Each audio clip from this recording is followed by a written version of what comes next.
Have you ever looked around and realized, no one's coming? No one to tell you what to do next. No one to remind you that you matter. No one to cheer when you move forward or catch you when you fall. It's in that silence, that hollow, heavy silence, that something inside you whispers, maybe I'm not enough. And in that exact moment, you face one of life's quiet crossroads. You can break under the weight of that thought, or you can rise, alone. The world has conditioned us to wait for encouragement before we act, to wait for support before we start, to wait for applause before we believe. But what if no one ever shows up? What if validation never comes? That's when you discover a truth the Stoics have known for centuries. Your strength begins where the noise ends. Your growth cannot depend on who's watching. Your purpose cannot be held hostage by who's listening. If applause is your oxygen, you'll suffocate in most rooms. If approval is your permission slip, you'll never leave the house. At Stoic Sage Academy, this is where the transformation begins. In solitude. Because when you stop waiting to be seen, you start building in silence. When you stop needing to be understood, you begin to understand yourself. When you stop chasing external validation, you finally meet the person capable of leading you out of the shadows. You. This video isn't about loneliness. It's about liberation. It's about finding peace in the absence of noise, purpose in the absence of praise, and identity in the absence of approval. So as the world scrolls, posts, and seeks attention, you'll be doing something far rarer. You'll be evolving quietly. Because true power isn't loud. It doesn't beg to be seen. It grows in silence and speaks only through results. And that's what we're going to explore today. How to advance without applause. How to build momentum when no one believes in you. And how to transform solitude into your most honest, unshakable form of strength. When the noise fades, what's left isn't emptiness, it's truth. And it's waiting for you to answer. 1. Loneliness, the quiet sculptor of strength. Loneliness is a strange visitor. It doesn't knock. It just appears, sitting beside you on an ordinary evening, when the world grows quiet and your reflection in the dark window feels like the only one listening. It arrives after the shift ends, when you put your phone down and no one texts back. It lingers during the walk home under a dull sky. And your first instinct? To run. To drown it out with noise. The endless scroll, the half-conversations, the crowded distractions that promise relief but deliver only static. But loneliness is not a punishment. It's a signal. It's the body whispering, you've drifted from something vital. The mind saying, there's a distance between who you are and what you need. And here's the truth that most people spend a lifetime avoiding. No one can close that distance for you. They can walk beside you for a while, yes, but the crossing, the quiet, heavy, solitary crossing, is yours. So what if you stopped running from loneliness and started studying it? What if, instead of seeing it as a wound, you treated it as a teacher? Because every great teacher gives you an assignment. Loneliness hands you this one. Build inner ballast, the unseen weight that keeps you steady when the world stops holding your hand. It trains you to soothe your nervous system without outsourcing calm to another person's presence.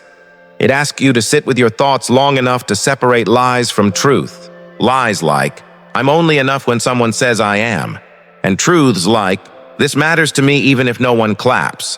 When you do this work, you stop being a puppet to social weather. You still want connection because you're human, but you no longer need constant company to feel whole. And that shift? That's not loneliness. That's strength being born in silence. Start by making the quiet useful. Most people sit in silence and wrestle with their own minds. You're going to give the quiet a job. Every day, make an appointment with yourself, 15 to 30 minutes. Phone in another room. Distractions gone. No music, no multitasking. Just a chair, a notebook, and your breath. Ask yourself 3 questions. What am I avoiding? What would move my life forward by 1 inch today? What am I grateful for that I usually overlook? The first question reveals the dragon. The second gives you the sword. The third reminds you why the fight is worth it. This is not journaling for performance. It's a private negotiation between who you are and who you're becoming. Then train your body to trust you. especially when no one's watching. Loneliness spikes cortisol. It makes you jittery, restless, hungry for distraction. That's when you anchor yourself through ritual. 10 slow breaths, longer on the exhale. A brisk walk to change your chemistry. Push-ups, squats, a plank that lasts 5 seconds past your comfort. These aren't workouts. They're proof. Proof to your nervous system that solitude equals safety, not danger. That one realization will save you from 1,000 impulsive choices made just to escape being alone. Now, look at your evenings. The hours people waste numbing their discontent. Those same hours can become your forge. Choose one craft: writing, design, sales, language, music, something that builds skill, not ego. Give it 30 to 60 minutes every night for 90 days. Track your effort. 1x for each day you showed up. No streak worship, no public declarations, just quiet consistency. At first, the progress will be invisible, like a muscle hidden under a sleeve. Then one day, when opportunity knocks, you'll be ready, because you've been training in the dark while others were chasing dopamine. From the outside, it'll look like luck. It's not. It's lonely work transforming into visible power, but loneliness will test you. It will whisper 2 dangerous lies. Lie 1. If no one is here, nothing you do matters. Counter it with evidence. Write down 3 ways your private effort has already changed your life. Calmer mornings, sharper thinking, stronger body, clearer boundaries. Lie 2. You'll feel like this forever. That's the trick of emotion. It speaks in absolutes. Reality doesn't. Reality moves. Mark your calendar 30 days from now and make a pact. If I show up nightly, keep my meeting with myself and treat my body kindly, the shape of my loneliness will change. Then keep that promise, because pain respects discipline. It doesn't always disappear, but it loses its authority. Be intentional with what you consume. When you're lonely, your mind becomes porous. You'll find yourself wandering into highlight reels, comparison traps, and digital rooms full of people pretending to connect. That kind of input deepens the ache. So curate your feed like a diet. Consume voices that make you braver, not needier. Read a few pages from those who've endured solitude. Marcus Aurelius, Seneca, Epictetus. Listen to thinkers who built inner empires when the world was silent around them. But don't overdose on inspiration. It's another form of avoidance. Let it light a spark, then get back to building. And finally, understand this. Loneliness often means you're outgrowing a life that no longer fits. The old habits, the old company, the old conversations, they've lost their flavor. The in-between feels empty because you're walking through a hallway. Doors closing behind you, doors ahead not yet open. Don't run back just because the echo scares you. Keep walking. While you walk, build. Build skill. Build standards. Build a self-respect so solid it doesn't need applause to stay standing. When new people arrive, and they will, you'll meet them differently. Not as someone begging to be seen, but as someone ready to share what was forged in solitude. That's when loneliness stops being a wound and becomes a workshop. Silence stops being a punishment and becomes a practice. And strength stops being something you perform. It becomes the way you breathe. 2. Stop seeking emotional comfort from others. Learn the art of inner soothing. You've spent years reaching outward every time your peace wavered. A text for reassurance, a call for rescue, a scroll through endless faces just to feel less alone. And for a few minutes, it works. Someone replies. The tension eases. The pulse slows. But then the silence returns, sharper than before. Because you didn't soothe the wound. You just outsourced it. This isn't weakness. It's misdirection. Emotional dependence isn't a flaw. It's a beautiful instinct misapplied. You were designed to bond, to find safety in connection. But the mistake is handing your entire nervous system to the crowd. If your peace rises and falls with other people's responses, your life becomes a market of volatile emotions, up with approval, down with absence. You become the stock everyone's opinions can crash. Stoicism offers a quieter, sturdier economy. You become the lender of last resort for your own calm. Not because you want to isolate yourself, but because you refuse to make your peace conditional on someone else's availability. Recognize the pattern distress spikes. You reach outward. You get a hit, attention, advice. You'll be fine. For a moment, relief floods in. Not because the storm passed, but because someone else held your umbrella. The problem? You stop trusting your own ability to stand in the rain. Each time the reach becomes faster, the panic louder. Soon you can't decide without a committee. You start negotiating your emotions with a panel of voices who can't hear your soul. The Stoic reframe is brutally simple. Soothe first, then seek. Talk to people, yes, but only after you've proven to yourself that your baseline doesn't belong to them. Because self-soothing isn't denial, it's reclamation. It's the moment you tell your body, I can handle this surge before I hand it to someone else. Return to the body when the storm hits. Don't sprint for advice or distractions. Start with the one thing you actually control, your physiology. Emotions are not abstract. They're chemical, electric, physical events before they ever become stories. So treat the body like a partner. Stand up, unclench your jaw. Plant both feet on the ground and inhale through the nose for 4 counts. Exhale through the mouth for 6. Do it 10 times. Let your eyes rest on something steady. The horizon, a tree, the frame of a window. This simple act tells the ancient part of your brain, we are safe enough to choose. And choice, that's where dignity begins. Once your breath slows, give the emotion a name without making it your identity. Instead of saying, I am anxious, say, anxiety is present. Instead of I'm broken, say, pain is visiting. That tiny linguistic shift isn't philosophy, it's leverage. It moves you from being the storm to watching the storm pass. From that distance, you can think. Now ask yourself 3 clean questions. What is the sensation? 2. What is the situation? 3. What story am I adding? You'll notice the story is always the loudest and least reliable part. Sensations can be soothed. Situations can be solved. Stories can be rewritten. Build a ritual of return. Choose a practice that brings you home to yourself. Something small, repeatable, embodied. For some, it's movement. A brisk walk, a round of push-ups, a minute-long plank that reminds your body it's still strong even when the mind doubts it. For others, it's stillness. A few deep breaths, hands on the chest, eyes closed, listening to your ribs rise and fall. Or maybe it's words, uncensored writing until the chaos untangles into clarity. The ritual doesn't need to be perfect. It just needs to exist. Forget the grand gestures. Yoga for an hour is fantasy when you're drowning.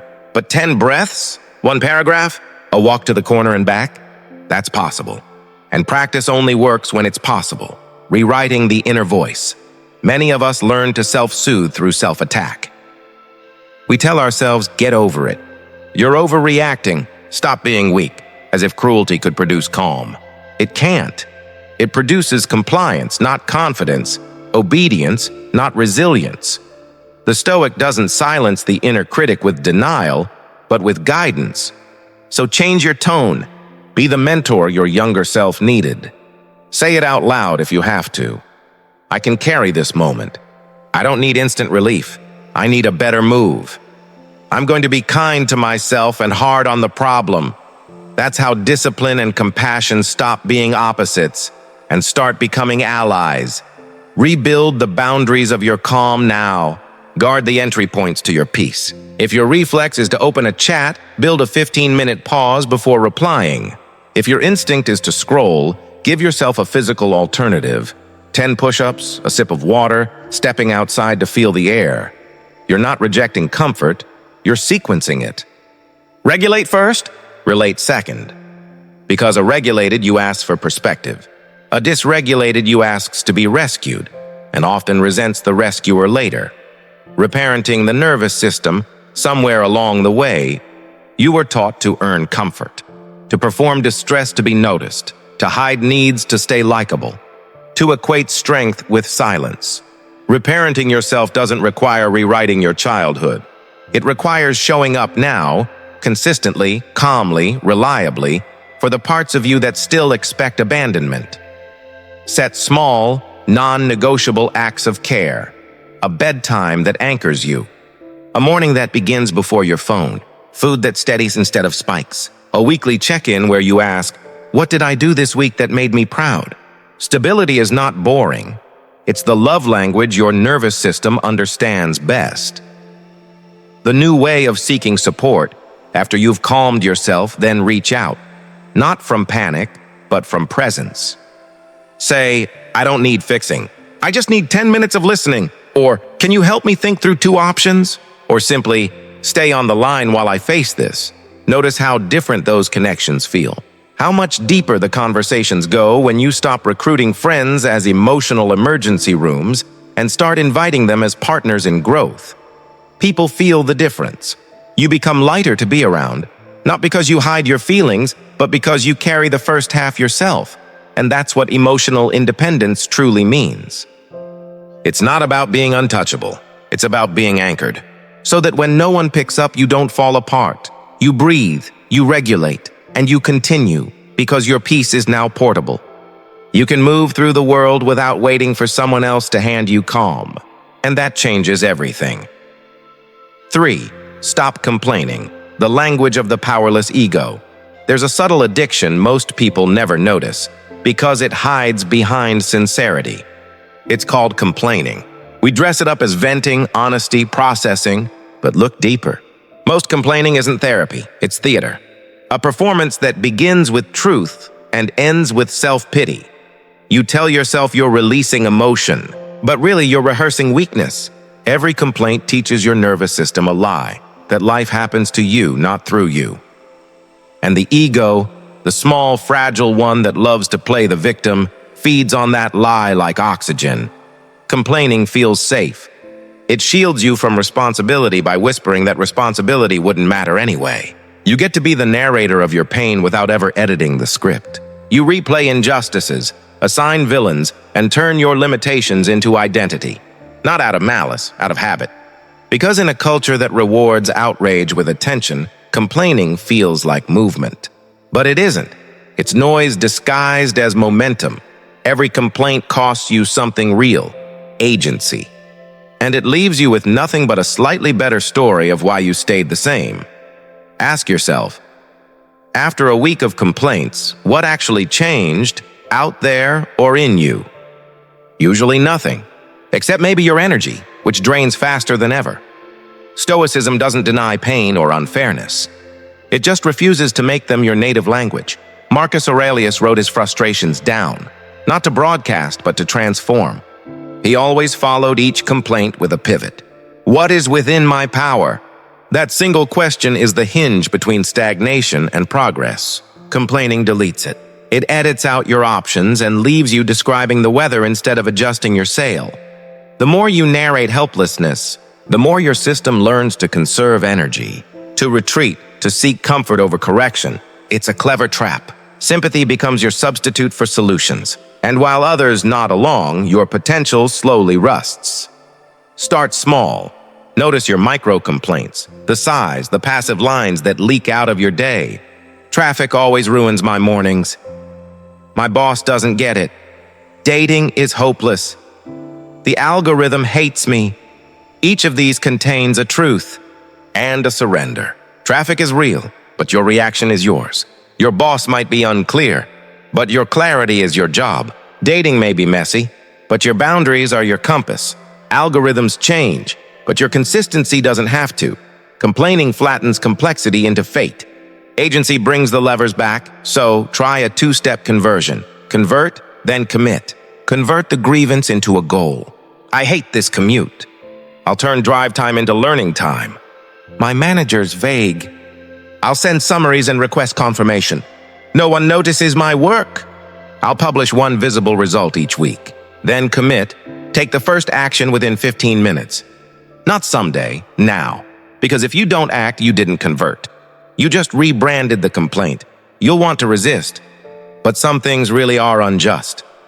Yes, some are. File complaints where they matter. HR, legal channels, ethical boards. That's accountability. But what we're talking about here is the habitual lament. The emotional background noise about things no system can fix for you. Your preparation, your boundaries, your focus. Those are not theirs. They're yours. And the longer you outsource them, the longer you delay your own lightness. Replace venting with value reporting. Once a day, write 3 lines. What I controlled, what improved, what I learned. Example, controlled, woke up at 6:30, wrote 300 words. Improved, but simplified my outreach message. Learned, clarity beats cleverness. Do this for 2 weeks and watch your tone shift from complaint to competence. It's subtle but radical. Your mind begins to scan for levers, not losses. That scan becomes habit, and habits become identity. Language matters more than we realize. Catch your absolutes. Always. Never. That's just who I am. Those are complaint keywords. Replace them with process verbs. I'm training. I'm refining. I'm practicing. I'm learning. I'm bad at mornings. Traps you. I'm training mornings frees you. I always attract the wrong people is doom. I'm improving my standards and boundaries is evolution. Tiny grammatical shifts reshape your brain's sense of power. Now, build a social perimeter around negativity. Tell 1 or 2 people close to you. I'm trying to complain less. If I start looping, ask me, what's your lever? Or what's your next move? Pick allies who hold space but also hold standards. Then install a rule. 1 minute to describe, 2 minutes to plan. Use a timer if needed. It's not control, it's freedom. You're rescuing yourself from the seductive gravity of your own eloquence. And here's the emotional core. Many of us complain not to solve, but to be seen. We think that if we describe our pain vividly enough, someone will finally understand. It's human, but recognition is not the same as healing. Complaining buys connection on discount. Cheap empathy with no transformation. What you wanted wasn't sympathy. It was change. So invert the order. Soothe first, then speak. Breathe. Walk. Write. When calm, seek help with precision. I don't need advice, just a listener for 10 minutes. Or, I need help deciding between A and B. Can you challenge my logic? Clarity invites growth. Vague venting breeds fatigue. For you and everyone near you. Now go further. Preempt the spiral. Identify your top 3 complaint triggers: fatigue, hunger, confusion, or certain people. Then script your if-then responses.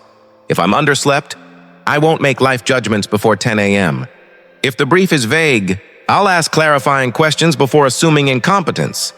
If that coworker starts ranting, I'll pivot or exit kindly within 2 minutes. You are not at the mercy of patterns you can predict, and when you slip, because you will, recover mid-sentence. Catch yourself. Okay, I'm complaining. Here's my lever.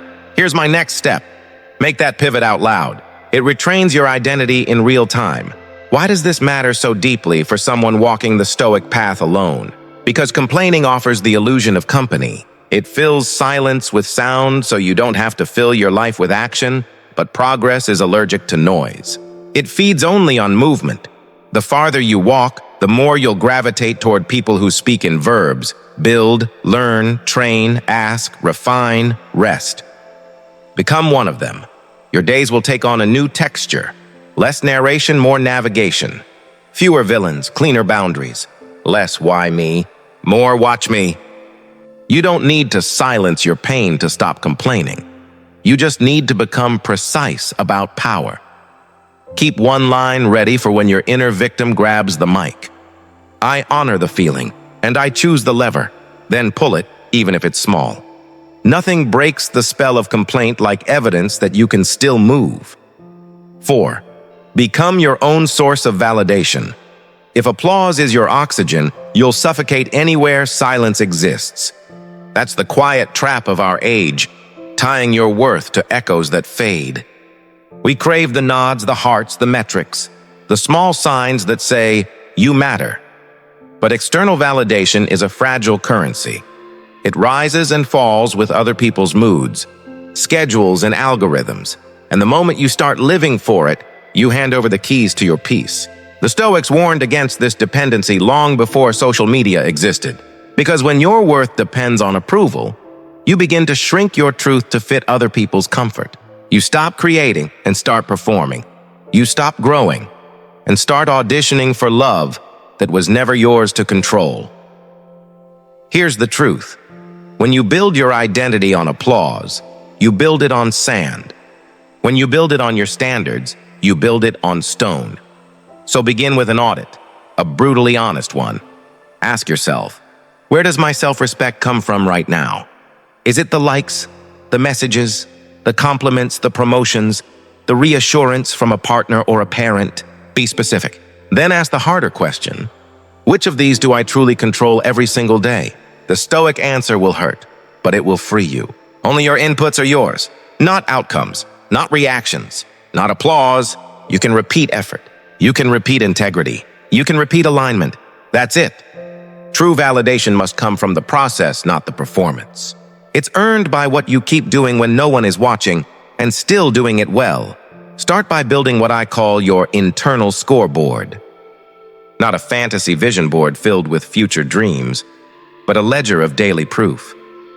Create 3 small promises that match your identity. Tiny ones, almost embarrassingly small. I train for 15 minutes. I write for 30. I practice stillness for 10. Then keep them. Every single day. At night, check each box and say out loud, I kept my word to myself.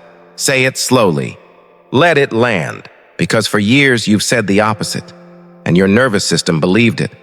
Now you're updating the record with truth. Once a week, run what I call an evidence review. 1 page, 3 sections. Kept promises. What did I follow through on, even when no one saw? Hard things done. 1 fear faced, 1 boundary held, 1 task finished despite resistance. Quiet wins. Progress that earned no applause. Better focus. Calmer mornings. Cleaner thinking. This is not journaling for poetry. It's forensic accounting for self-trust. Every entry becomes a brick in your foundation. Over time, the sound of self-respect changes. It becomes heavier, not loud, but grounded. Then test your independence. Go on a validation fast for 7 days. No fishing for reassurance. No checking metrics compulsively. No soft requests for approval disguised as feedback. You're not banning input. You're changing the sequence. You approve yourself first. Then, if needed, you invite refinement. When the itch to seek validation appears, and it will, substitute action. 2 minutes of breath. 1 small upgrade to your work. Then whisper a new phrase. This is me practicing. Because that's all you're ever doing. Practicing becoming your own standard. Here's how you lock it in. Write your standard operating self, your SOS. Describe in 1 paragraph how you move when you're at your best.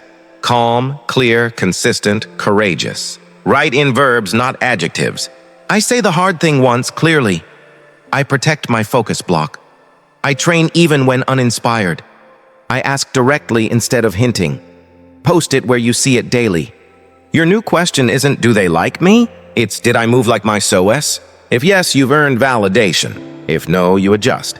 That's all. Now, balance the extremes. Praise and criticism are both data. Neither is destiny. When praise comes, don't let it inflate you. Translate it into process. What habit produced this? Keep doing that. When criticism comes, don't let it break you. Filter it through 4 Stoic gates: source, signal, self-check, step. If it's credible and actionable, apply 1 upgrade. If it's noise, thank it mentally for the training and move on. Rehearse solitude without spectacle. One reason we chase validation is because being unseen feels like being erased. Solve that by creating private rituals of acknowledgement. When you finish a deep work block, stand, breathe, and say quietly, "Good, done." When you hold a boundary, note it in a small log. What I said. How I stayed calm. You're teaching your mind that your own recognition counts, that your witness is enough. Install a no-performance window, 24 to 72 hours after starting a new habit or project. You won't announce it. You won't post about it. You'll earn your own belief before collecting applause. Because early validation is like sugar, sweet but empty. It spikes motivation, then crashes discipline. Muscle grows in silence. Clean the voice inside your head. Fire the internal commentator who sounds like the internet.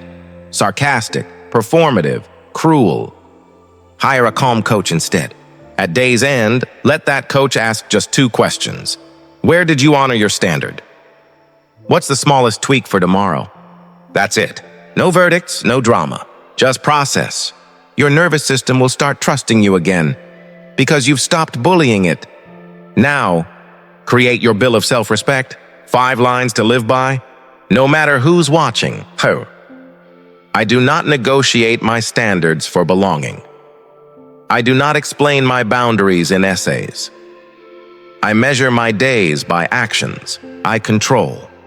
I can be proud in silence. I correct with movement, not apology. Read it each morning like orders from your higher self and expect withdrawal. Validation fasting will feel like caffeine withdrawal, shaky, restless, uneasy.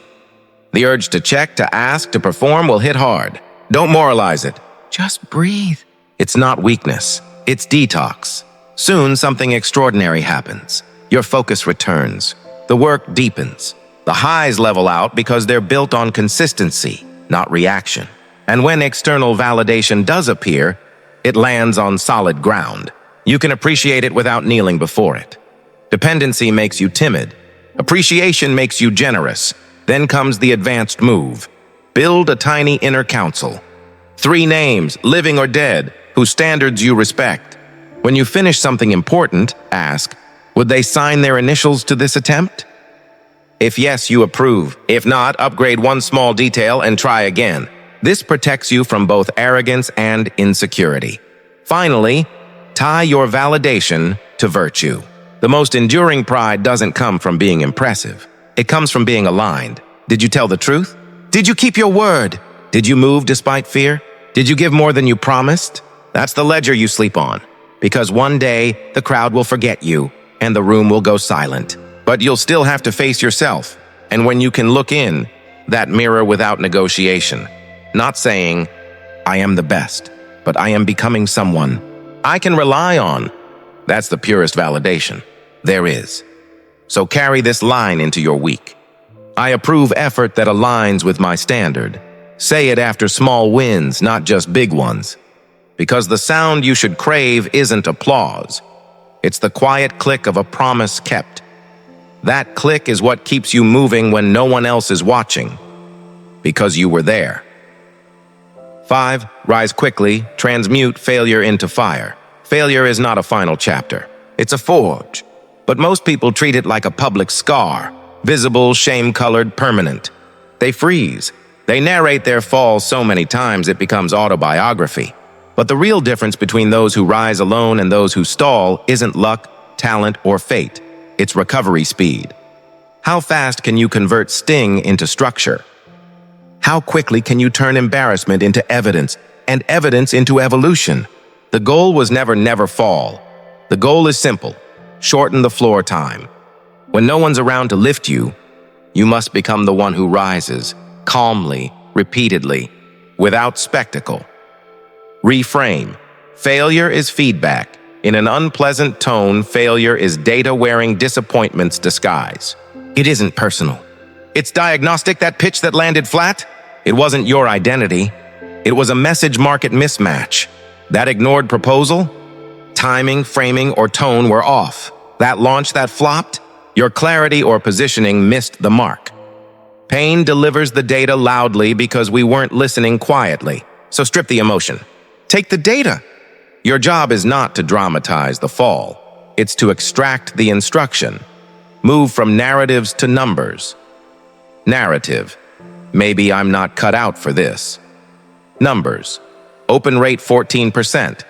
2 responses. Let's test new subject lines. Numbers are reality. Narratives are noise. Numbers win. The failure to fire protocol. When you hit the ground, don't philosophize. Execute this 5-step reflex. Step 1. Contain the splash. The first 24 hours after a miss are emotional quicksand. Your mind floods with sweeping conclusions. I'm done. They're better. It's over. Don't feed them. Institute the 24-hour rule. No dramatic exits, no new decisions, no public laments. Breathe, move, hydrate, sleep. Let chemistry settle before you name reality. Step 2. Extract the exacts. Run a one-page debrief with ruthless precision. What was the intent? What happened? Where's the gap? Example. I aimed for 5 calls, got 1, sent 50 cold emails at 10 a.m., open rate 14%, reply rate 2%. Specificity creates leverage. Vagueness breeds drama. Then ask, what did I control that I underused?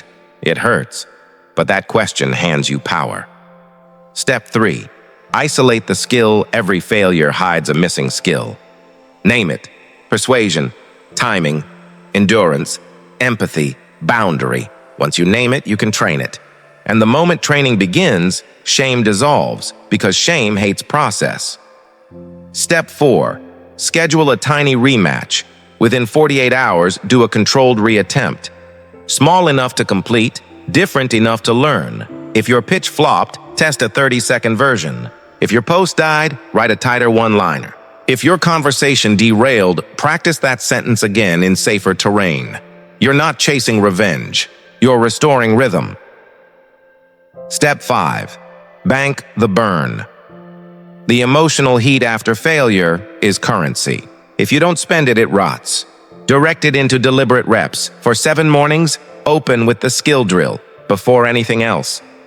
You're not punishing yourself. You're refining under fire. After a week, the burn cools and discipline takes over. That's evolution, when emotion hands the torch to structure. Redefine your relationship with embarrassment. Most people never grow because they refuse to look clumsy. But clumsiness is the tax you pay for mastery. Adopt a new creed. Visible attempts beat invisible fantasies. Repeat it often. I will not protect my image at the expense of my progress. Then increase your volume of attempts. When you publish weekly, 1 failure is a data point. When you publish yearly, 1 failure feels like a destiny. More iterations. Diluted shame. Separate the self from the system. You didn't fail. Your system produced its current output.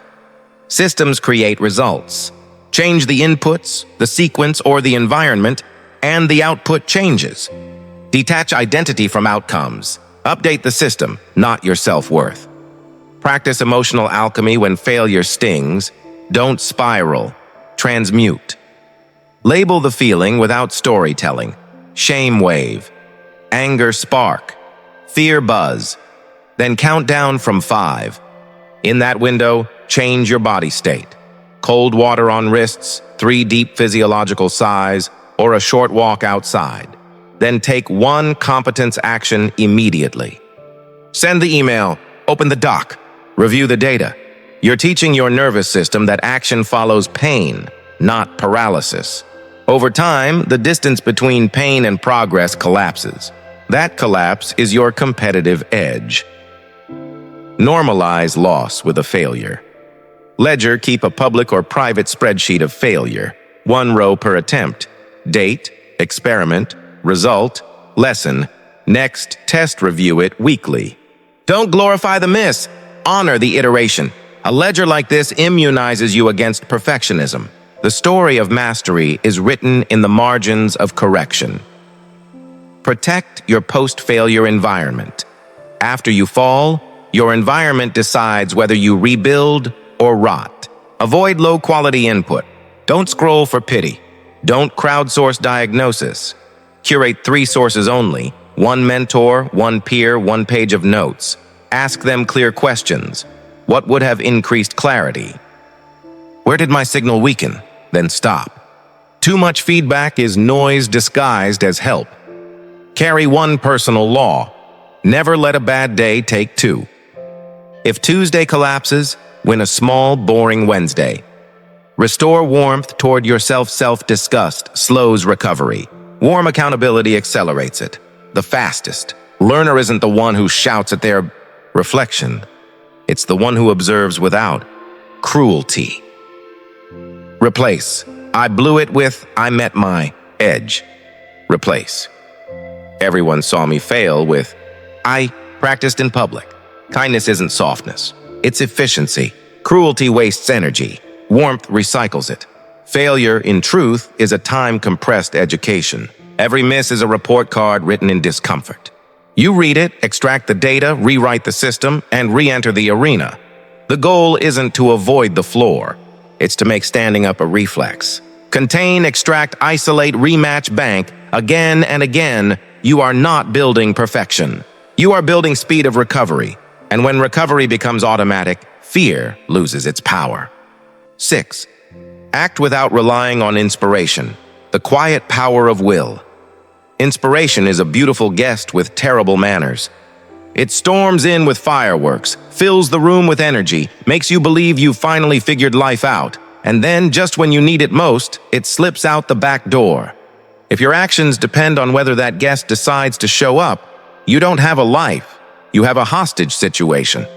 You've handed your future to the weather, and weather is gorgeous, yes, but it's also unpredictable.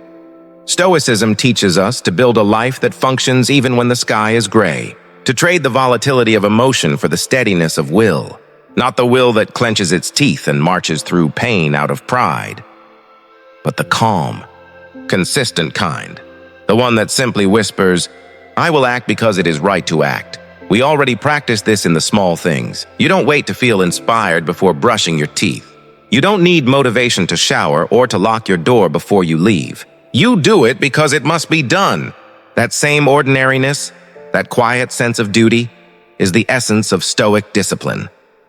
The challenge is to apply it to the things that actually shape your life, your craft, your health, your character. Emotion can come along for the ride, but it cannot hold the wheel. Emotions are weather reports, not marching orders. Fatigue, boredom, hesitation, they're simply data points. A Stoic registers them, but keeps steering. If the terrain gets rough, you shift the gears. Go smaller, go slower, but don't stop. That's not denial. That's leadership over the self. Most people confuse motivation with readiness. Motivation is a feeling. It's inconsistent, fleeting. Readiness is a structure, a system, something you build so you can move even on flat, uninspired days. The system might be as simple as laying out your tools before sleep, keeping your workspace sacred, or setting a minimum floor of effort that you hit even when you're running on fumes. If your creative ritual depends on the perfect playlist, the right coffee mug, and 3 hours of uninterrupted solitude, your system isn't serving you, it's serving drama. Shrink the activation energy. Make beginning effortless. Put the pen where your hand will find it. Keep your shoes by the door. Define your floor and not your ceiling. Your floor is the non-negotiable version of yourself, the minimum that keeps the habit alive when life is heavy. Writers with a floor write 2 ugly paragraphs. Athletes with a floor do a short session. Builders with a floor push 1 update. The floor sustains identity. It quietly tells your brain, we still are this, even today. Make time your sacred promise, not outcome. Output can seduce you into excuses. I'm not ready yet. I need more energy, more clarity, more research, but time is pure. Time doesn't lie. Tell yourself, for the next 45 minutes, I belong to this work. What you produce is secondary. What matters is that you showed up to honor the block. Stack enough of those blocks and you build a wall of quiet proof. Ritual replaces hype. A small, repeatable sequence done at the same time each day becomes stronger than any burst of motivation. Maybe you light a candle. Maybe you breathe. Maybe you write 3 throwaway sentences. You're not conjuring lightning. You're laying tracks for it to follow. Willpower is cheap when you design for it. Remove friction, remove choice, and momentum begins to flow on its own. When the inner voice starts negotiating, not today, it's not perfect, you're not in the mood, keep your replies short and consistent. 10 minutes now. Floor today, ceiling later. Mood can join once we begin. That dialogue isn't childish, it's reparenting. It's teaching your mind to trust your word again. You're not fighting yourself, you're leading yourself. Implementation intentions, if this then that, are your anchors. If you feel the urge to scroll, then you put the phone in another room. If you don't know what to write, then describe the confusion itself. If the gym is closed, then move your body at home. These micro decisions are not trivial, they are micro victories. Each one proves that you are in charge. Detach dignity from drama. The world romanticizes the genius lost in passion, the creator in ecstasy. But real mastery is often quiet. uneventful, almost boring. The best days feel plain. You don't enter the zone, you clock in, mow the lawn, and move on. The more you normalize ordinary sessions, the less you depend on extraordinary moods. And then something paradoxical happens.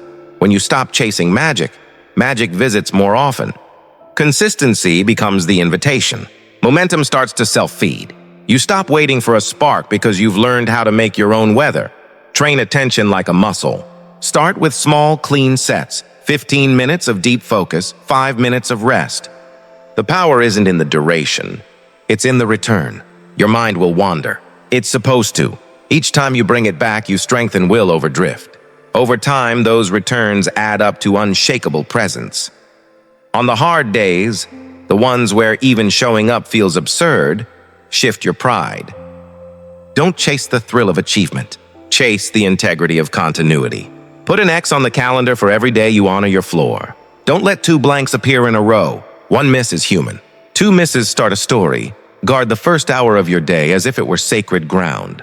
If you give it to chaos and to messages, to headlines, to noise, you'll spend the rest of the day reclaiming fragments of your focus. That hour is the foundation of your weather. Move your body, sit in stillness, touch your craft. Even a few minutes of deliberate silence before the world begins changes how you walk through it. Discipline isn't punishment. It's compassion stretched through time. It's how you protect your future self from the debris your present self might create. When you act without waiting for inspiration, you aren't suppressing emotion. You're honoring responsibility. You're placing a brick for the person you're becoming. Inspiration is currency that never pays. Will, consistency, and quiet confidence are the real wealth. But remember, sustainability needs recovery. Rest is not a luxury. Sleep like it matters. Eat like you respect your engine. Step outside. Breathe distance into your mind. Laughter counts. Stillness counts. Recovery isn't a break from discipline. It is discipline. And if you ever forget everything else, remember this. You begin, then you become. Not the other way around. Begin clumsily. Begin tired. Begin afraid. Because beginning set, however small, is the ultimate Stoic act. And when you begin, even without inspiration, you're already free from its illusion. 7. You don't need anyone to understand you. Grounded in your own witness, everything you're searching for lives inside you. You've been waiting for a mentor to decode your chaos. A friend to read the silences you can't translate. A partner to glimpse the fire under your restraint and say, I know exactly what you're building. And when no one does, disappointment hardens into doubt. Maybe I'm overreaching. Maybe I'm too loud, too slow, too much. Maybe I should shrink until I disappear into the margins of other people's comfort. Stop. That is the wrong lesson. The world's misunderstanding is not judgment. It's a mirror. A mirror asking, will you own your path before anyone else narrates it? Here's the difficult, liberating truth. Being understood is pleasant. Being grounded is essential. Understanding is a gift. Grounding is responsibility. Stoicism teaches you to migrate your center of gravity from external comprehension to internal conviction. The moment you stop waiting for recognition before you act, momentum begins. You become the witness you were seeking all along, present, steady, unshakable. From that witness, action flows naturally. Start by separating recognition from reality. Recognition is public. It's a signal you cannot control. Reality is private. It's entirely yours. Recognition says, we approve. Reality says, I did the work. You cannot dictate the timing, tone, or volume of applause, but you can dictate the rigor, cadence, and integrity of your effort. Anchored to reality, and loneliness loses its leverage. People misread you, and still your ledger shouts louder than their opinions. I kept my word. I trained. I spoke truth. I built. Your nervous system learns to trust receipts over reception. Then retrain your relationship with explanation. We spend a lifetime over-explaining. Paragraphs to justify a boundary, essays to rationalize a pivot, speeches to preempt fear. Explanation masquerades as connection. Too often, it is self-abandonment. Replace it with clarity and consequence. Say less, mean more. I'm doing this. I'm not available for that. Here's the timeline. Clean lines invite respect. People who need a novel to understand a sentence aren't your counsel, they are your audience. You owe updates to your counsel. You owe results to your audience. To operate without universal understanding, you need an inner court, a private tribunal where your work, decisions, and why are evaluated by standards that do not waver. Build it deliberately: a written charter, a daily review, and a weekly counsel. The charter is one page, readable in under 60 seconds, stating your direction in verbs, not vibes. I write to simplify complexity. I train to steady my mind through the body. I build for autonomy and service. Layer in constraints. No public decisions during private storms. No new projects before finishing current ones. No repeated boundary defenses. The charter is a compass, not a cage. When confusion arrives, and it will, don't beg the crowd for clarity. Read your page. The daily review is a 5-minute reflection at day's end. What aligned with the charter? Where did I wobble? What minor correction can I make tomorrow? Keep it mechanical. You are not narrating your worth. You are adjusting your course. Repetition breeds trust. Trust breeds calm. Calm breeds power. The weekly counsel is your selective circle. 2 or 3 voices who have earned the right to influence your process. They may be alive, absent, or historical. Mentors, peers, or thinkers whose paths mirror yours. Ask for precise input, not permission. Tighten the thesis, refine the offer, identify where my boundary blurred. Filter all else. You are not antisocial, you are pro-signal. Accept misinterpretation. When you stop performing comprehension theater, people will invent reasons for your choices. Cold, arrogant, obsessed. Breathe. Their story reveals more about their ink than your shape. Your responsibility is to minimize real harm, not imaginary offense. Be clear, be kind, then move. If repair is needed, do it swiftly. But never mortgage your direction for someone else's fleeting comfort. Strengthen the muscle of inner approval through silent milestones. Ship work quietly. Hit a PR in an empty gym. Send the difficult email and close the laptop with your hand on your heart. Good. Done. These private ceremonies teach your brain that your own notice suffices. You stop building effort around applause. Paradoxically, when recognition eventually arrives, it lands on a self that is full, not hungry. When the ache for understanding rises, and it will, soothe it with specificity, not spiral. Define exactly what you want them to grasp. Pace, standards, purpose. Then embody it in your next block of work. Let action explain what words cannot. Those who can understand will recognize the signal. The rest were never meant to guide you. Guard your energy against the empathy trap. Hosting others' confusion, coffee after coffee, justification after justification, is exhausting. Compassion does not require consent forms. It requires boundaries. Offer kindness. Refuse custody. I hear you're concerned. I'm continuing. That sentence can save a year. There is a deeper layer. Your need for understanding may carry an old wound. Times you were unseen, unheard, dismissed. Honor that. Then give yourself what you were denied, consistent presence. Sit with your life undistracted for 15 minutes each day. Write the sentence you wished someone would say and tell it to yourself. I see your discipline. I see your fear and the courage that carries it. I see your care to do this right. Self-witnessing is not indulgence, it is maintenance. It keeps you from demanding the world mother you before you move. Transform isolation into instruction. If almost no one around you understands, treat it as training for clarity. Your work must communicate to strangers anyway. Can you express your value in one paragraph a 10-year-old could grasp? Can you show results that silence debate? Can you package your offerings so comprehension becomes automatic? Clarity is your responsibility. Agreement is not. Adopt 2 mantras. I answer to the charter. When envy, confusion, or pressure arrive, touch the page and return to your levers. Less defense, more demonstration. Don't argue identity. Demonstrate it. Through daily blocks, shipped work, steady standards, and calm boundaries.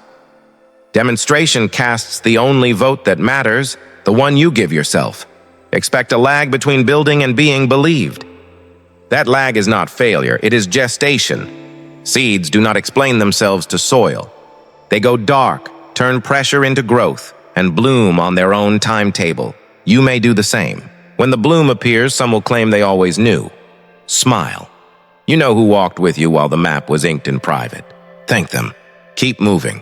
Your practice for the next week. Write your one-page charter. Keep a 5-minute nightly review. Choose one silent milestone. Decline. One unnecessary explanation. Let one sentence carry you when the room misunderstands. Clarity within, cadence without. You know what you're doing. You keep doing it. Understanding will catch up or it will not. Either way, you are inside building, not waiting at the door. 8. No one is coming. The birthplace of real strength. This is where strength is forged. There is a myth that keeps you small. The cavalry is coming. A mentor will appear. A partner will stabilize. A lucky break will validate you. Weeks turn into months. Your inbox stays silent. Your motivation rots in the waiting room of someday. The Stoic truth is harsher and infinitely kinder. No one is coming. That sentence is not despair. It is liberation. The moment you stop outsourcing the start of your life to someone else's arrival, everything shifts. Not after the reply. Not after the invite. Now. The absence of rescue forces a choice. Agency over fantasy. Most of us learned dependence disguised as hope. We were fed stories. The coach who notices the bench warmer at the last second, the investor who finally opens the cold email, the soulmate who heals the ache we refuse to meet ourselves. Stories are not evil, they entertain. But living by them? You build your days around waiting, not working. No one is coming doesn't mean no one cares. People may care, but they cannot do your push-ups. They can cheer. They can advise. They can fund or collaborate. But they cannot carry the responsibility you keep trying to outsource. Decide, start, persist. Replace the myth with a vow. I am my first responder. When plans break, you don't write a monologue. You run a protocol. When energy dips, you don't beg the universe for a sign. You touch your floor. When a door closes, you don't broadcast injustice. You knock on 5 more. The person you are becoming answers for themselves first. Reliability is the quietest flex. It makes you heavy in your own hands. People notice it. Opportunities gravitate toward it, but it is built without witnesses. To operationalize this, adopt the framework SOLO. Scan, own levers, operate, scan, see reality without embellishment. Revenue down 30%. Haven't trained in 2 weeks. Evening loneliness creeping in. No adjectives, no blame. Just the dashboard. Drama hides levers. Clarity reveals them. Own. Divide the scene into what you control and what you don't. Controllable. Outreach cadence, offer clarity, spending discipline. Not yours, macro conditions, others' pace. Ownership is not blame. It is the beginning of power. Custody of what moves when you move. Levers. Design 2 micro actions for today and 2 systems to build this month. Today, 10 targeted emails, 20 minutes of bodyweight work, 1 hour of skill practice. This month, weekly review cadence, a simple CRM, a fixed sleep window, a no-performance morning block. Micro actions change your state. Systems change your trajectory. Operate. Execute in blocks, not bursts. A block, 45-90 minutes marked on your calendar. Phone away. Outcome defined by presence, not miracles. When the urge to announce progress spikes, stay silent and finish the block. Operate daily until inspiration is optional. Pair SO with a no permission list. 10 moves you will make without asking anyone. Start a newsletter. Raise your rates. Publish the article. Schedule the consult. Apply to 5 roles. Propose the collaboration. Book the venue. Host 6 people even if only 2 show. Launch a micro product. Post your offer with a payment link. You don't wait for social proof. You produce proof of life. Expect resistance. But what if I choose wrong? You will. Choosing wrong while moving is cheaper than choosing nothing while waiting. Movement returns data. Waiting returns doubt. The Roman approach. Act, review, adjust. Confidence is not belief, it's receipts. Receipts come from motion, especially when unseen. Old bargains die slowly. I do my best under pressure. I need accountability. Translate them. Pressure, procrastination, tax. Accountability, borrowed discipline. Helpful sometimes, lethal as lifestyle. You build internal accountability with small, unassisted promises that compound into identity. 3 daily promises: body, move, craft, build. Order, tidy 1 neglected square foot of your life, desk, inbox, finances, check at night. Say it. I kept my word to myself. That sentence rebuilds a spine the weight sanded down. Expect a social detox. Some relationships will flourish. They mirror momentum. Others will wither. They offered comfort in exchange for your inertia. Love people without joining their stagnation. When no one is coming becomes your ethic, you stop recruiting co-signers. You stop auditioning for understanding. You inform with kindness and proceed. Fewer debates, more delivery. Practice self-advocacy without drama. Ask once, cleanly, for what advances the mission. Information, access, feedback, and move whether the answer is yes or no. Can we pilot this for 2 weeks? Is there budget for X? If not, reroute. You aren't rude, you are responsible. You make the ask, then make the move. Doors open not because you begged, but because you arrived with momentum and a record of shipping without supervision. Guard your mornings like a sovereign. The first hour decides whether you will be a citizen of your day or a refugee from it. No one is coming to rescue focus at 7 a.m. You own it or donate it. Move your body. Touch your craft. Review levers. If you do nothing else, you've already advanced the version of you that doesn't need permission. By noon, weather hits. Fatigue bites. Recover on purpose. Self-rescue, self-abuse. Sleep early. Eat to stabilize, not spike. Walk until your mind widens. Connect with those who fuel, not drain. True strength isn't endless push. It is intelligent cycles. Stress, recover, repeat. You are building durability, not drama. Adopt 2 mantras. Begin before you're believed. Buy-in is optional. Action is mandatory. Results over rescue. Convert every draft, every plea, every performance of despair into a lever in the next 10 minutes. Problems soften under quiet, repeated action, not eloquent waiting. The 48-hour rule. Any idea that could meaningfully improve your life must see a visible step within 2 days. Email sent, date booked, prototype shared, deposit placed, calendar block created. If 48 hours pass with no artifact, park it for weekly review. This keeps hopes from becoming museum pieces. Move or admit unpreparedness. Pretending is not permitted. No one is coming. And that is the best news you'll hear all year. The wait is over. The hour is yours. You can become the person others later seek, not for rescue, but for example. The one who went first quietly, repeatedly, until momentum made the room look up. Start today. Scan. Own. Pull the lever. Operate. When doubt knocks, answer with evidence. I'm already on my way. 9. Meet yourself in silence before the world demands you. Most mornings, the world arrives before you do. Messages ping, headlines scream, obligations elbow their way into your nervous system, telling you who you are and what should matter. By 9, your attention is already rented out. No wonder you feel like a guest in your own life. Stoicism offers a counter-ritual so simple.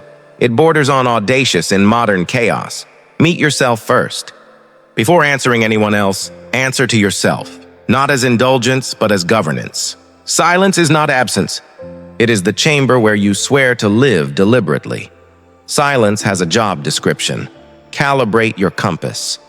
Refuel your will. Choose your first lever of the day. Without it, you operate on borrowed momentum, other people's urgencies, algorithms, notifications, and yesterday's unresolved tensions. With it, you create the day from the inside out. This is mechanics, not mysticism. Your brain wakes plastic, impressionable, ready to absorb.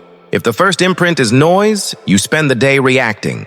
If the first imprint is your own voice, you spend the day responding. Reaction is expensive. Response is efficient. Start small. 10 uninterrupted minutes is enough. Phone's in another room. Sit somewhere plain. Close your eyes if it helps. Breathe. 4 counts in, 6 counts out, until your shoulders stop expecting attack. This is not meditation as performance. It is contact. Your only task, arrive. Mind and body, body and chair, chair and room. From arrival, you can ask useful questions. Without arrival, you are rehearsing stress with closed eyes. Run a simple, 3-part check while your coffee cools. State, standards, step, state. Name what is here without verdicts. Tired, tight, curious, flat. Standards. Read your short page of principles. How you move best. Clear, kind, consistent. Courageous. Step. Choose one lever for body, one for craft, one for order.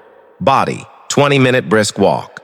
Craft, 30 minutes on the hard paragraph. Order, 10-minute tidy of inbox or finances. Write them down. This is a contract with yourself. The world will submit competing bids. Your job is to honor the contract before negotiating with chaos. Silence also clarifies boundaries before they erupt into battles. Ask yourself, what will I not do today? I will not check messages before my first block. I will not argue tone over text. I will not start a new task until I finish one. These prohibitions are merciful. Preemptive exits built while calm, so the anxious version of you doesn't scramble strategy with shaking hands. Anchor your silence physically. Light a candle. Place a stone on your desk. Face the same window. These are somatic switches, not superstitions. One sight, one scent, one object becomes shorthand. We are home. We are in charge. When chaos erupts, a glance at your anchor is a micro-return. Yes, this is who I am and how I move. Write one paragraph each morning. Today will try to make me forget. Finish honestly. That rest is part of the plan. That kindness and firmness can coexist. That I don't need to defend what I can demonstrate. Close with, I will remember by. And name one behavior, a walk at noon, a clean boundary, shipping the draft. Predict friction, not doom. Friction is how wheels grip. Expect it and stop dramatizing it. Use silence to resolve micro-resentments before they metastasize. Scan. Who are you quietly angry at? What minor betrayal of your standards are you ignoring? Don't write a manifesto. Write a move. Oh, an apology? Draft a line and send it after your first block. Need distance? Set it clearly. Resentment at yourself? Convert it into one correction executed today. Silence is a workshop, not a courtroom. Verdicts without repairs are useless. Beware counterfeits. Lonely scrolling in a dark room is not silence. It's sedation. Real silence returns you to action with less noise and more weight in your stance. Sedation spits you back glazed and guilty. The distinction matters. If solitude equals sedation, you fear it. If solitude equals sovereignty, you seek it.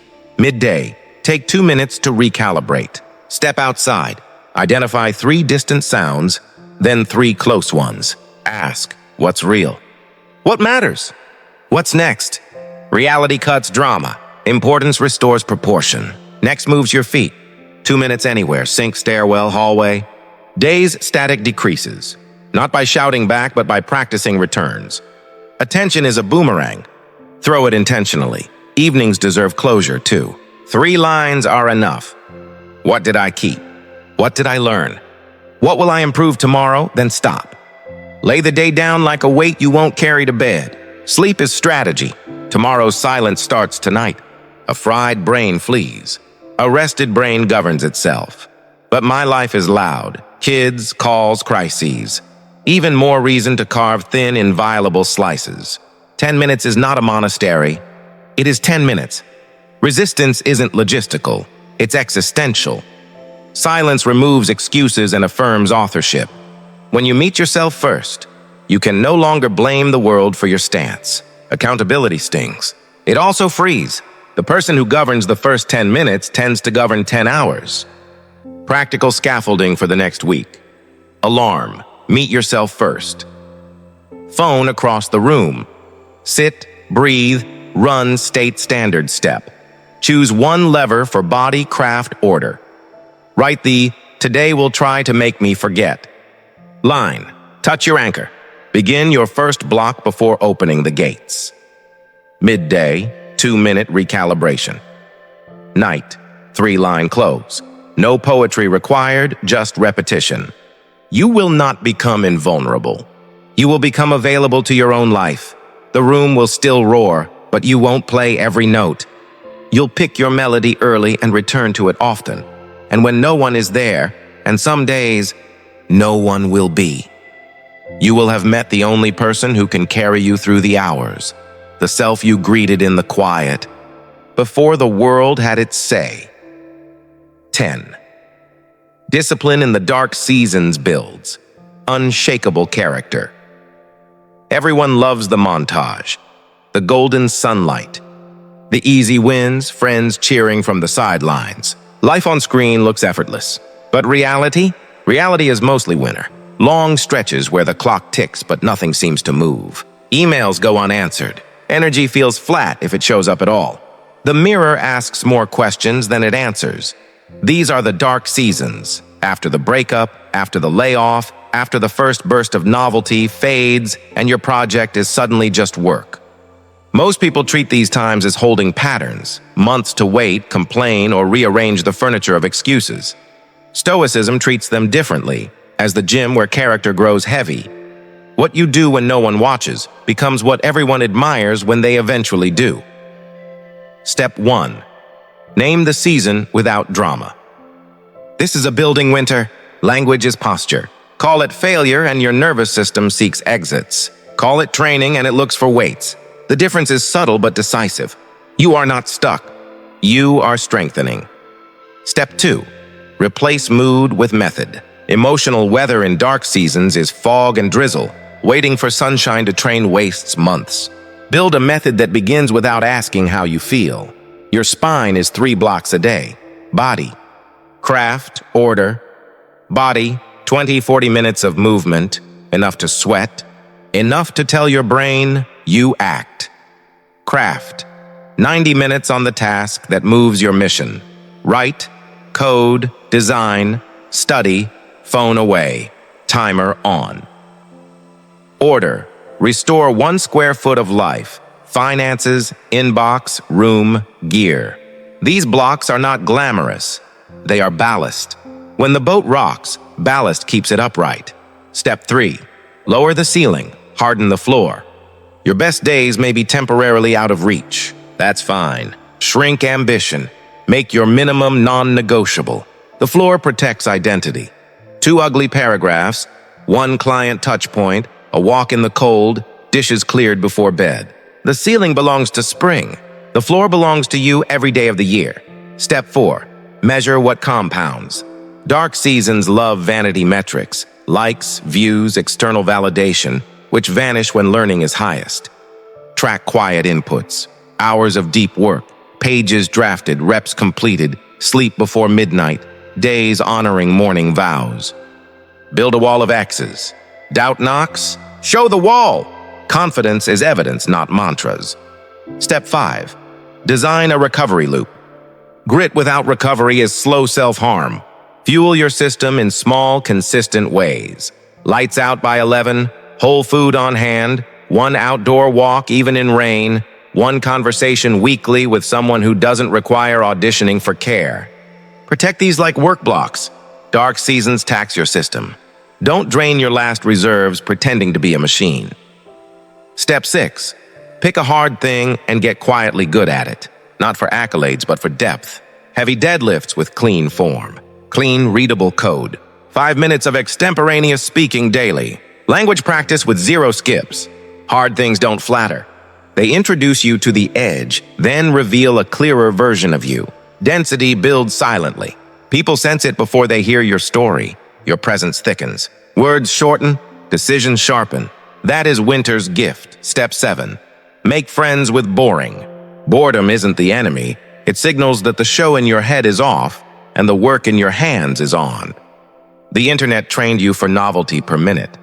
Winter retrains you for depth per hour. Set a 45-minute timer. 1 task, start to finish. Meal, page, sales list, cleanup, set. No tab switching. Boredom knocks. Momentum takes the chair. Step 8. Practice public invisibility, private pride. Withdraw from performative grind narratives. Share selectively. People who can help, hold, or advise. End of day debrief, 3 lines. Kept. Which promise did I keep? Learned. What did today's friction teach? Lever. What's the smallest improvement for tomorrow? Tiny, honest pride compounds. The person who trusts themselves in winter is terrifyingly effective in spring. Step 9. Convert setbacks into systems. Missed morning? Adjust architecture. Move the phone. Lay clothes out. Write the first sentence the night before. Systems convert self-respect from mood to mechanics. Mechanics work when motivation doesn't. Step 10. Guard the inner circle. Loneliness attracts low-grade company, people who narrate worst-case scenarios under the guise of love. You don't need cheers. You need competence nearby. One peer building, one elder who knows winter's end, one friend who can sit silently without performing care. Reduce exposure to the rest. Your attention is tender. Feed it wisely. Step 11. Install seasonal mantras. Short lines to say at 6 a.m. when courage is scarce. Floors. Over fireworks, I win the hour. Boredom is proof I'm working. Structure over spirals. Mantras aren't magic, they're rails. Rails carry you over slippery patches. Step 12. Store hope in behavior, not fantasy. Hope is not a mood. It's a ratio. Promises kept, promises made. Keep it honest. Hope rises quietly, lifting boats you forgot you owned. Pause standards and winters stretch into years. Move as spring before spring arrives. Train, ship, rest, repeat, not for epic, but because it is correct. Then the light changes. Emails come back. Doors open. Outsiders call it luck. You know it's payroll. Months of deposits into a future now matured. If you want a single practice for the next 14 days, every morning before the world enters, complete your winter 3. Move your body. Touch your craft. Restore 1 square foot. Mark an X. When doubt monologues, point to the X and return to work. Not penance, preparation, evidence before emotion, levers before lament, cadence before consensus. Anchor it now. I am my first responder. Prove it quietly, completely, without waiting for anyone else to arrive. As you've journeyed through these 10 practices, from acting without waiting for inspiration, to meeting yourself in silence, to building discipline in dark seasons, the message is clear. Strength, momentum, and clarity are cultivated, never delivered. No one is coming to rescue you. Approval, understanding, and validation are luxuries, not prerequisites. What matters is the quiet work, the repeated blocks, the floors you honor when no one is watching. At Stoic Sage Academy, we believe the measure of a person is not in their moments of visibility, but in their habits in solitude. The courage to show up for yourself day after day, regardless of applause or recognition, is the seed of unshakable character. The quiet practices you build now become the scaffolding for every breakthrough later. Momentum compounds, confidence accumulates. Your identity solidifies. So here's the takeaway. Stop waiting. Start where you are. Begin your blocks, honor your floors, and act as your own first responder. Let the world arrive after you've already begun. Let silence become your ally, discipline your currency, and presence your proof. Remember this mantra as you step forward. I am my first responder. Repeat it. Live it. Build the version of yourself that doesn't wait for circumstances to align, that doesn't rely on permission, that moves quietly, consistently, and deliberately. The dark seasons, the silent mornings, the overlooked effort, these are not obstacles. They are your training ground. And when light returns, you won't just be ready. You will be unstoppable. At Stoic Sage Academy, we invite you to practice, to repeat, and to govern your life from within. Your work, your floor, your presence, these are your victories. Carry them with pride, and watch how the world adjusts to the person you've already become.